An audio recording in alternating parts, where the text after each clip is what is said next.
안녕하세요. 한류의 신과 해외 반응을 소개하는 한류클래스TV입니다. 오늘은 K-POP 데모넌터스 타임의 2025년 올해의 작품이란 제목의 타임지 기사를 살펴보겠습니다. K-POP 데모넌터스는 누가 뭐라 해도 올해의 가장 큰 이슈인 것은 누구도 부인하지 못하는 사실입니다. K-POP 데모넌터스는 이번 주 넷플릭스 주간 순위에서도 25주 연속 탑10에 머물며 약 6개월 동안 인기가 식지 않는 저력을 보여주고 있습니다. 타임지에서 이 영화에 대한 특집 칼럼을 올렸는데 기사가 정말 엄청나게 깁니다. 바로 살펴보겠습니다. 11월 토요일 점심 직후 보라색 따은 머리들이 일제히 흔들리며 그뒤 영화관 좌석 꼭대기를 겨우 넘었습니다. 보랏빛 머리를 한 아이들에게서 나오는 높은 음성은 처음에는 부드럽게 노래하다가 그들이 분장한 애니메이션 캐릭터가 영혼을 드러내며 점점 커집니다. 더 이상 숨지마. 이제 나는 빛나고 있어. 마치 내가 태어날 운명인 것처럼. 하지만 아이들만이 관심을 끌고 있는 것은 아닙니다. 다음 노래가 시작되자 한 아버지가 이게 내가 가장 좋아하는 곡이다라고 말하고 몇 분 후 불안한 아이에게 아직 떠날 수 없다고 말합니다. 아니 그가 화면 속 동물 조수들을 가리키며 말합니다. 이거 정말 웃기다. 넷플릭스가 6월 20일 K-POP 데모넌터스를 공개한 이후 두 번째로 열린 이 브루클린 극장에서의 합창 행사는 이 영화가 왜 이 영화를 스트리머 역사상 가장 많이 본 작품으로 만들었는지 명확히 보여주었습니다. 2013년 겨울왕국 이후로 애니메이션 영화가 우리 삶에 이렇게 편안하게 자리 잡은 적은 없었습니다. 때로는 경쾌하고 깊이 있는 팝 사운드 트랙이 뒤를 이루며 서울을 배경으로 한 95분 분량의 이 영화는 K-POP 3인조 헌트릭스의 이야기를 다룹니다. 루미, 미라, 조이가 인간의 영혼을 먹는 악마들로부터 세상을 지키고 있습니다. 그들은 음악을 통해 혼문, 즉 악마를 막아주는 보이지 않는 방패를 강화합니다. 리드싱어 루미가 자신의 꾸르띠 의상 아래 숨기고 있는 비밀은 수치심보다 자기애를 더 중요하게 전달하는 미묘한 메시지로 바뀌었습니다. 이 영화의 매력은 돌이켜보면 자명해 보입니다. 멋진 의상을 입은 멋진 소녀들이 자기 수용에 관한 힘찬 찬가를 부르며 동시에 즉각적인 귀에 듣기 좋은 노래를 부르고 창의적이고 생동감 넘치는 영상미가 어우러집니다. 이 모든 요소들은 BTS부터 블랙핑크, 기생충, 오징어 게임에 이르기까지 전 세계적으로 인기를 누리는 한국 문화 수출의 물결과 함께 흘러들어왔습니다. 하지만 그 성공은 결코 필연적이지 않았습니다. K-POP 데모넌터스는 보수적으로 익숙한 IP에 의존하던 시기에 독창적인 이야기입니다. 비프랜차이즈 애니메이션이 박스오피스에서 침체하는 시기에 이 영화는 애니메이션 영화입니다. 엘리오는 K-POP 데모넌터스가 넷플릭스에 개봉한 같은 날 개봉했으며 픽사 역사상 가장 낮은 개봉 주말 수익을 기록했습니다. 특정 문화적 참조에 크게 의존하고 흥행 가능한 헤드라이너 스타가 부족합니다. 그리고 약 1억 달러에 달하는 예산으로 작은 위험이 아니었습니다. 제작에 참여한 모든 이들이 이 영화가 관객을 찾길 바랬지만 이 영화가 이렇게 크게 성장할 줄은 예상하지 못했습니다. 넷플릭스가 오리지널 영화를 공개하기 시작한 지 10년이 지난 지금 K-POP 데모넌터스만큼 많은 시청자를 기록한 작품은 없었습니다. 이 영화는 첫 3개월 만에 3억 2,500만 뷰를 돌파하고 93개국에서 톱10에 진입했습니다. 이 사운드 트랙은 빌보드 200 차트 1위를 기록했으며 83억 개 스트리밍 되었습니다. 돌파구를 마친 골드는 빌보드 글로벌 200 차트에서 17주간 1위를 차지했습니다. 넷플릭스 영화 회장 댄 리는 이렇게 설명합니다. 제가 관심 있는 것은 이게 문화에 닿았는가? 사람들이 이 이야기를 하고 있나요? 라이브 경험을 보고 싶어 하나요? 그들은 속편을 보고 싶어 할까요? 그들이 코스튬을 사고 싶어 할까요? 이 모든 질문에 대한 답은 예입니다.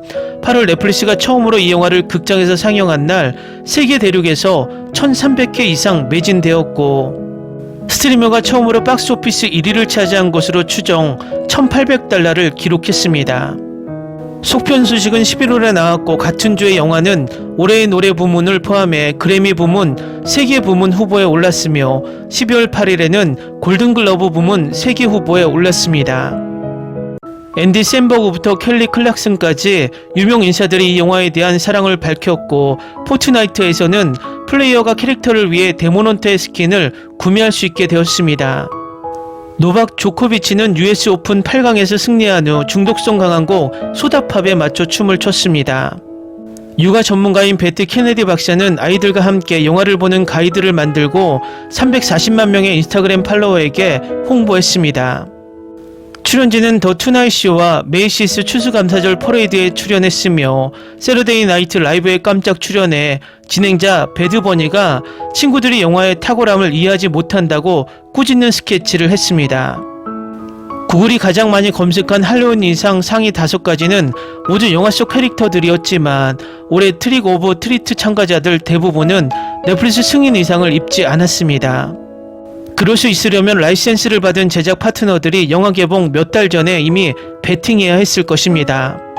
마찬가지로 넷플릭스가 메텔과 해즈브로와 10월에 체결한 전례 없는 브랜드 장난감과 게임 제작 계약의 성과도 연말 연휴가 지나야 서점에 출시될 예정입니다. 리는 노력이 부족해서가 아니라고 말합니다. 구매자들은 너무 틈새 시장이 있다고 느꼈습니다. 틈새라는 표현은 이제 우스꽝스럽게 고풍스러운 표현입니다라고 리는 말합니다. 전세계 누구도 K-POP 데모넌터스가 무엇인지 모를 거라고 생각하지 않습니다. 10년 넘게 애니메이션 분야에서 일한 감독 매기강은 한국 문화에 뿌리를 둔 영화를 만들고 싶다면 직접 제안해야 할 것 같다고 생각했습니다. K-POP 데모넌터스는 너무 개인적인 작품이어서 그녀의 딸 이름을 주인공의 이름으로 따서 지어졌고 강 감독은 그녀를 어린 루미 목소리로 캐스팅했습니다. 강에게 영화 제목의 악마들은 그녀가 스스로를 오리지널 K-POP 팬이라고 밝혔지만 K-POP 요소보다 먼저 존재했습니다. 어렸을 때 그녀는 한국 민속에 나오는 저승사자, 사신 같은 저승사자를 무서워했습니다. 처음에는 아이돌 영화에 너무 무서운 컨셉트처럼 보였지만 당시 조카가 말레피센트를 사랑하게 되면서 다시 생각하게 되었고 그 신화 속 인물들은 사자 보이즈가 되었습니다. 즉 믿을 수 없을 만큼 매력적인 보이밴드로 위장한 악마들이 헌트엑스의 팬들을 한 영혼씩 빼앗으려는 존재들이었습니다. 이야기의 핵심은 시작 이후로 변하지 않았지만 영화는 더 적은 예산, 더 어두운 톤 그리고 약간 더 나이든 타겟층으로 시작했습니다. 이 영화를 제작한 소니 픽처스 애니메이션의 사장 크리스틴 벨슨이 매기강을 설득해 더 큰 목표를 세우고 2021년 중국을 배경으로 한 영화 위시 드래곤을 연출한 크리스 에페란스를 함께 감독으로 영입했습니다. 영화가 인수된 후 넷플릭스에 합류한 리는 제작진이 그가 제작한 레고 무비나 소니의 스파이더맨 스파이더버스가 애니메이션 세계에 새로운 시각적 언어를 도입했을 때처럼 이전에 본 적이 없는 비주얼을 추구했다고 말합니다. K-POP 데모넌터스는 K-POP 비주얼의 안무 화려함, 한국 드라마의 부드러운 조명 감각, 그리고 일본 애니메이션의 손그림 스타일을 영향으로 꼽습니다. 그리고 제목도 있습니다. 우리는 항상 더 멋진 제목을 생각해낼 거라고 생각했어요 라고 에페란스는 회상합니다. 결국 우리에게 도움이 된 것 같아 이 두 가지가 도대체 무슨 관련이 있는가라는 질문을 던집니다. 그럼에도 불구하고 K-POP 데모넌터스가 개봉했을 때 에페란스는 피드백의 강도, 속도 그리고 구체성에 대비하지 못했습니다. 첫 48시간 동안 인스타그램과 틱톡을 스크롤하며 그는 사자 보이즈의 갈증 폭발을 받지만 정체성과 명성, 세대 간의 트라우마에 대해 10만 개의 좋아요를 받은 댓글도 봤다고 그는 회상합니다. 나는 매기와 문자를 나눈 기억이 납니다. 와, 이 작품을 발견한 사람들이 정말 좋아해라고 문자를 주고받았습니다. K-POP 데모넌터스의 음악 크레딧은 K-POP계 유명인사들을 모은 듯한 느낌입니다.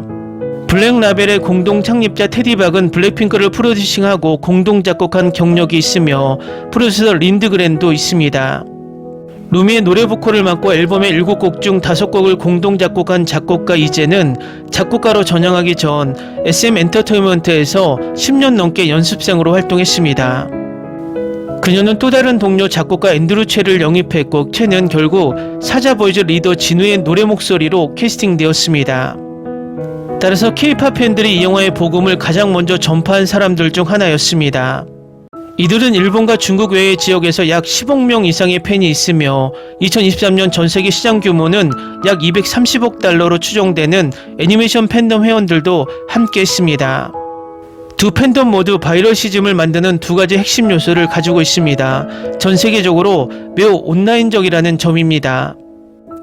한국 문화 수출 즉 한류는 1990년대 후반부터 해외에서 꾸준히 성장하는 팬들을 누리고 있습니다.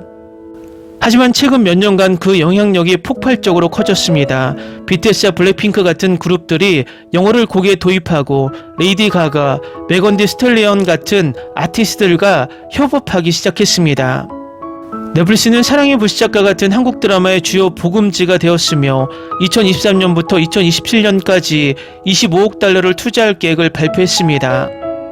K-팝 데모런터스는 사내 맞선의 안효섭이 채와 함께 진우 역을 맡았고 오징어 게임의 이병헌이 김하 역을 맡아 K-드라마 스타들을 기용했습니다.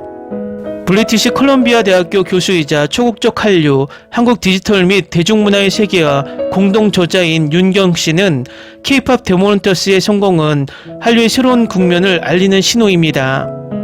그는 이번 최신 급증이 여전히 한국 콘텐츠 제작자나 업계에 의해 통제되고 있지만 더 다양하고 디아스포라화가 강해졌다고 말합니다. 이 영화는 헌트릭스와 그 지지자들의 공생관계를 중심으로 K-팝 팬덤을 대체로 긍정적으로 묘사합니다. 루미, 미라, 조이가 무대에서 팬들의 응원을 받고 에너지를 교환하는 모습이 우리에게 큰 공감을 주었습니다라고 트와이스 멤버 정현, 지호, 채영이 타임 이메일에서 답변합니다. 여러 도시를 여행하고 우리 팬들을 만나고 그 연결을 느끼는 것이 우리에게 힘을 줍니다. 매기관과 아페란스는 아이들부터 체육관 친구, 아이돌 스타일로 옷을 입는 여성까지 팬들의 다양성을 포착하는 데도 집중했습니다. K-팝 데모런터스의 속편이 2029년에 출시될 예정이라고 알려져 있는데 그렇다고 해서 악마들이 그때까지 잠잠해지는 것은 아닙니다. 우리는 이 이야기를 전할 다른 방식이 있기를 바랍니다라고 리는 말합니다. 넷플릭스는 애니메이션 장편 부문에도 경쟁하는 것 외에 오스카상에 최소 한국의 오리지널 곡을 출품할 것으로 예상됩니다. 제작진과 출연진은 다음 편에 대해 많은 기대를 걸고 있습니다. 루미의 여정을 더 보고 싶고 한국의 모습도 더 많이 보여주고 싶다고 감독은 말합니다. K-팝 데모런터스의 영향력은 더 넓은 엔터테인먼트 산업에서도 느껴질 가능성이 큽니다.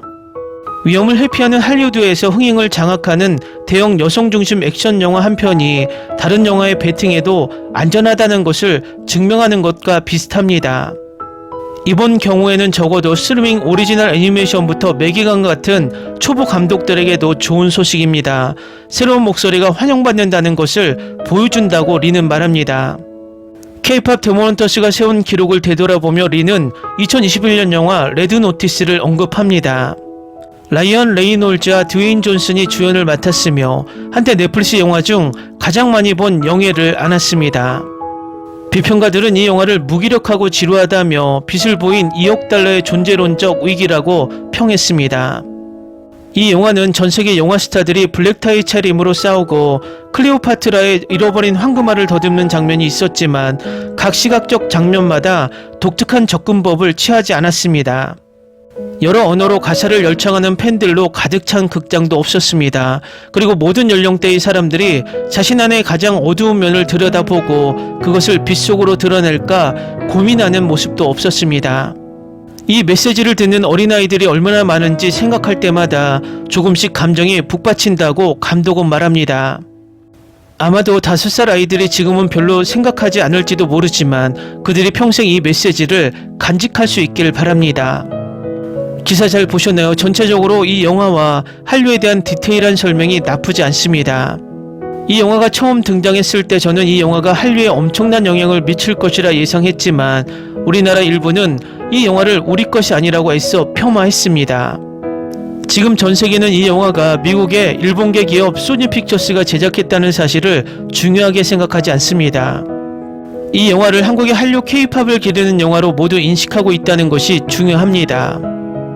재밌게 잘 보셨나요? 여러분의 구독, 좋아요, 댓글, 알림 설정은 영상 제작에 큰 힘이 됩니다. 이 영상을 보신 모든 분들 항상 대박 나시고 행복하시길 바랍니다.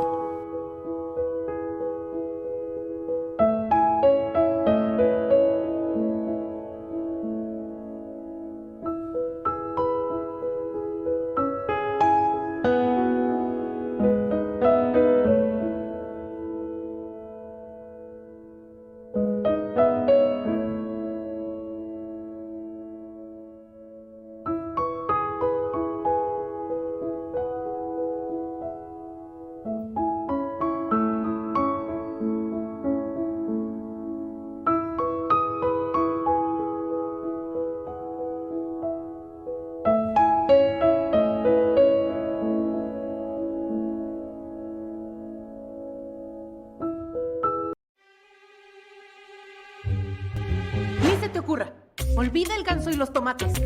No hables de las ballenas. No es un acuario. No actúes como tonta. Que eras una genio. ¿Sí? No vayas a presumir, a la gente no le gusta eso. Y no digas cosas sin sentido. Y bueno, ¿terminamos? Hasta pronto. Abogada, tengo mucha curiosidad por conocerla.